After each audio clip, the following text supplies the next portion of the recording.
The lights were far too bright. They seared through to my scalp as I stood on stage, clutching the hem of my prototype dress, a whisper of scarlet silk trembling between my damp fingers. From where I stood, the white glare crushed the faces into an ambiguous, shifting mass. I'd imagined this moment for so long, but not this version, not with sweat tunneling down my back or with my voice wavering for the 7th time. Not with the glassy silence that followed every wave of my hand. Silence ranged outward, each second stretching thinner until someone in the back, the only laugh, later, I replayed in my mind, let out a snort, a real derisive snort. I felt its echo all through my ribcage. A polite moderator took the mic, nods all around. I was ushered off stage, my arms heavy with my samples. Out in the wings, the city's noise pressed in, a hot, thick night, Rio in late spring, fragrant with fried onions and diesel. It was the longest bus ride of my life. My sketches were sliding from my lap. When I got home, I sat in darkness on the crooked little balcony, watching the hills smudge into shadow over Vidigal. My mother's bedroom light glowed down the hall, and I knew she was awake, waiting. When I slipped inside, I tried to be light-footed, but I heard, "Você voltou cedo, como foi?" She's home early. Maybe the gringos didn't like her little dresses. My aunt's voice, crackling from the kitchen, a flicker of guilt made me gentle.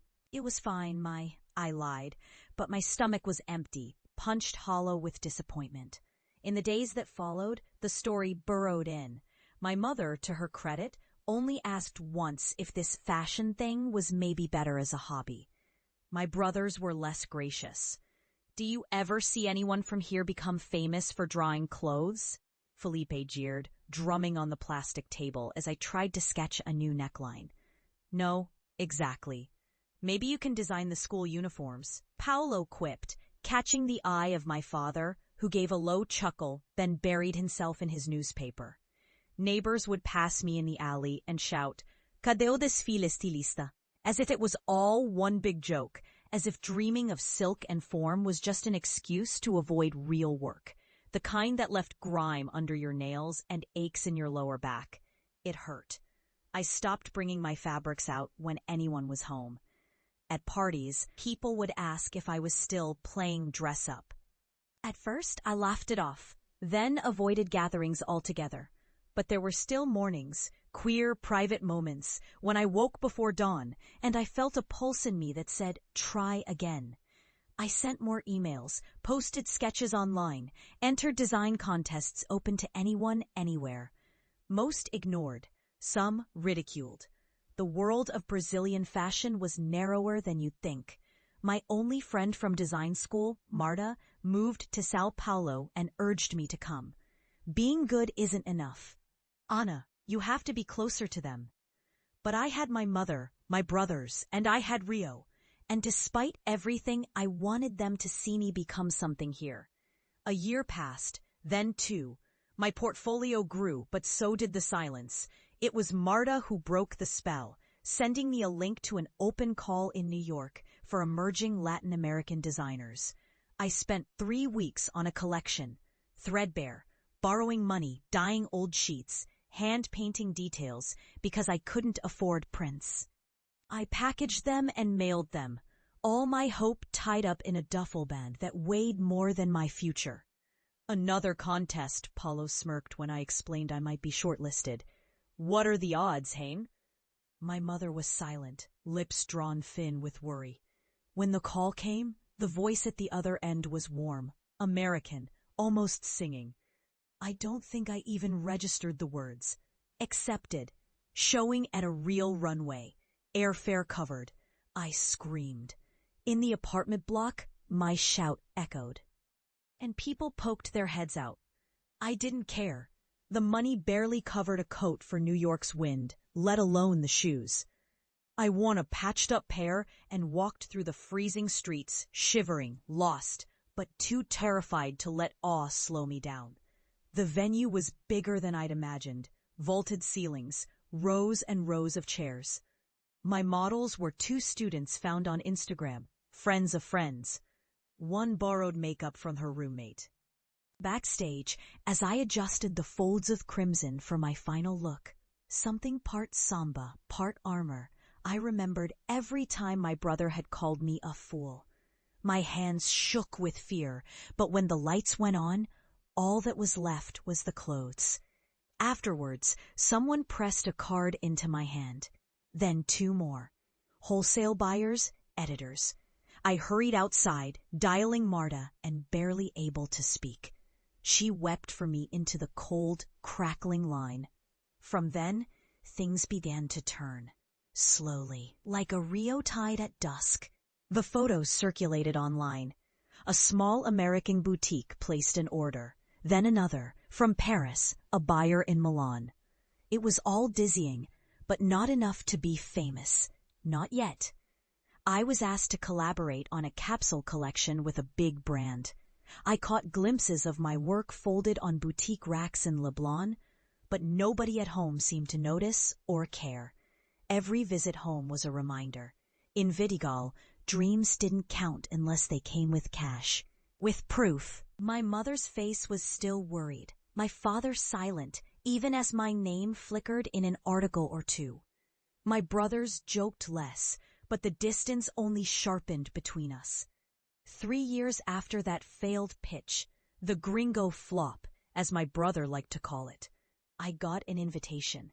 Fashion Rio was holding a charity gala, with international press in attendance. They wanted to honor designers who'd put Brazilian creativity on the global map.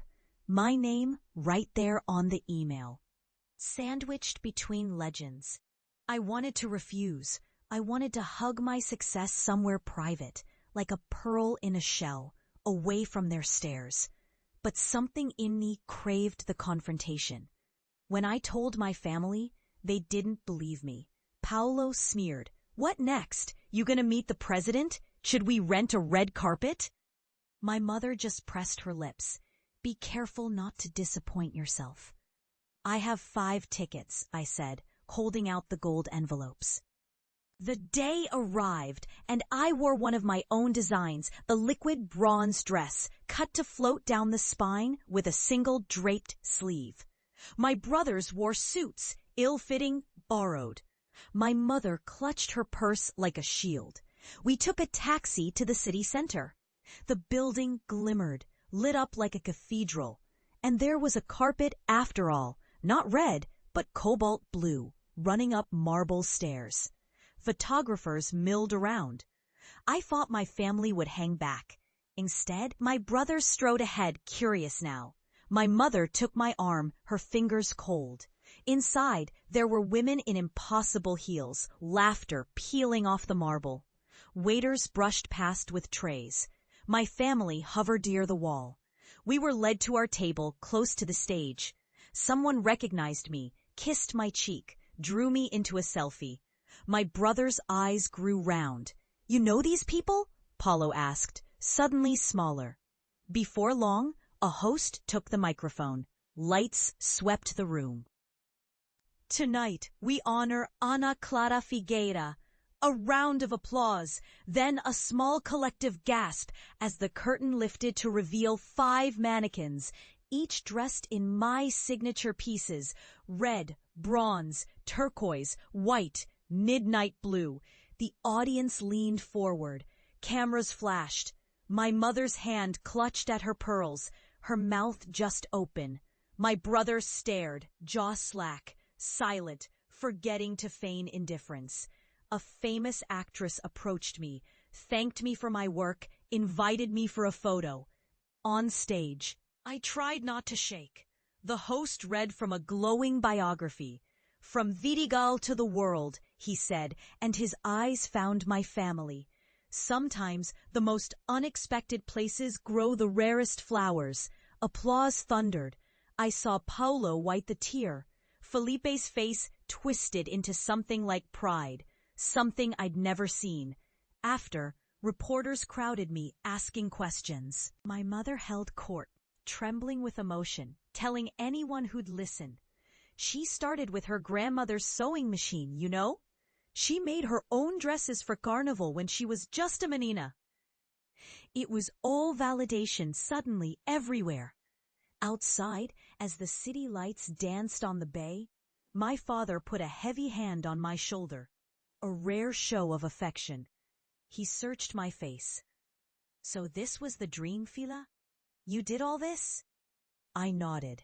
Years of hurt and effort clustered in my throat. I wanted to say how every cruel joke had felt, how many times I'd held back tears. But all that came out was, I had to try. He looked out at the city, a long, slow look. "We're proud of you. Truly. I just wish we'd seen it sooner." Word spread in Vidigal fast. The next morning, neighbors stood on their balconies, calling down their congratulations as we climbed the zigzag stairs. Donna Selina from 2B offered me coconut cake for our celebrity. Kids pressed up to the iron gate, asking for selfies. Mothers called out, "When's your next show? Will you teach my daughter?" It was tempting to bask in this, warming myself with their new pride. But I remembered, in the quiet, that it was never their validation I truly needed. Their cheers were sweet, but deep down I knew I'd only survived because I hadn't let their mockery become a prophecy. At night I sat again on the balcony, the city's lights flickering, and stitched new ideas. My mother hovered nearby, now and then bringing me black coffee, no longer saying, "Why not rest?" but just, "Let me know if you need anything." My brothers, now half fans, half promoters, boasted about me at every bar in Rio. When people asked, I smiled. I'd learned to accept the return. But a part of me, guarded in some hidden room, knew what it cost. The road had been lonelier than anyone realized. Every moment of success was an answer, not a cure. Now the studio I worked in overlooked the city. I hired young women from the favela, taught them to cut, to sew, to dream bigger. On some afternoons, as the sunlight warmed my hands, I remembered the silence and the laughter, the words said behind closed doors, the suspicion of anything not practical. I used to dream of leaving Rio altogether, escaping the weight of their disbelief. But now, returning wasn't surrender. It was victory, silent and deep and unshakable. I'd come home so they could see the proof, yes. But I stayed so I could remind myself, and them, that dreams, even the ridiculous, are worth the price of defiance.